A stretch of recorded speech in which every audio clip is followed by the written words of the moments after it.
On se trouve dans un groupe scolaire à l'école élémentaire où il y a à peu près en effectif 135 élèves, 6 classes. On est parti donc sur un bâtiment passif qu'on a poussé un peu plus loin puisque on l'a rendu à énergie positive. C'est un bâtiment qui est entre tradition et modernité. On est dans un village avec une forte présence historique, un territoire avec une empreinte. Et on a voulu traduire ce territoire, cette histoire à l'intérieur de notre bâtiment. On a voulu mettre des matériaux locaux en place. On a mis de la pierre de taille pour l'ensemble du socle du bâtiment. Les toitures sont en tuiles canal. L'ensemble du bois, qu'il soit mis en structure, en bardage, en menuiserie, etc., vient essentiellement du territoire proche ou voisin. On a vraiment utilisé les ressources locales, le savoir-faire local à l'intérieur de notre bâtiment. Au niveau isolant, nous avons essentiellement des isolants biosourcés avec un choix d'isolants aussi éco-responsables avec du coton recyclé, du métis, de la ouate de cellulose et de la fibre de bois. On a créé une école sans climatisation mécanique. Donc pour ça, on utilise des procédés en fait qui sont simples, l'inertie thermique des matériaux. On a de la masse à l'intérieur de notre bâtiment. On a un mur en béton de terre au cœur du bâtiment.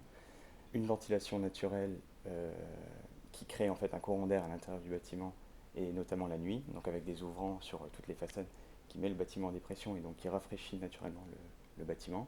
On a des protections solaires sur toutes les façades, sous forme de stores BSO ou d'avancées de toit. Le site du projet est de toute façon exceptionnel. Il participe aussi à la grande réussite du projet. Quand on a dessiné le bâtiment, on a voulu mettre vraiment, créer un dialogue en fait avec le village plus bas, pour que les élèves ils ont envie d'aller dans les classes, de voir cette vue magnifique qui se dégage. Donc ça a été important pour nous de créer cette école en fait en belvédère. L'ensemble des classes et des ateliers au milieu sont ouverts vers le village. Sont ouverts vers le village. Il y a eu un gros travail aussi avec les paysagistes, avec l'ABF, etc., pour ne pas oublier les espaces verts qui sont autour, ne pas oublier en fait la notion de biodiversité qui va avec un projet. La communication a été, je pense, bien faite et la participation au projet a été très élargie puisque tous les partenaires éducatifs, l'éducation nationale, les parents d'élèves ont été associés.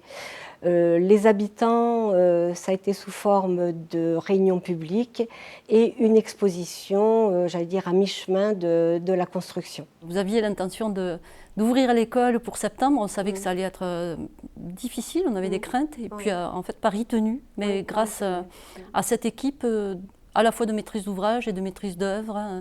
Ça a été quand même 2 ans à peu près pas de chantier, mais d'abord programmation, concertation, etc.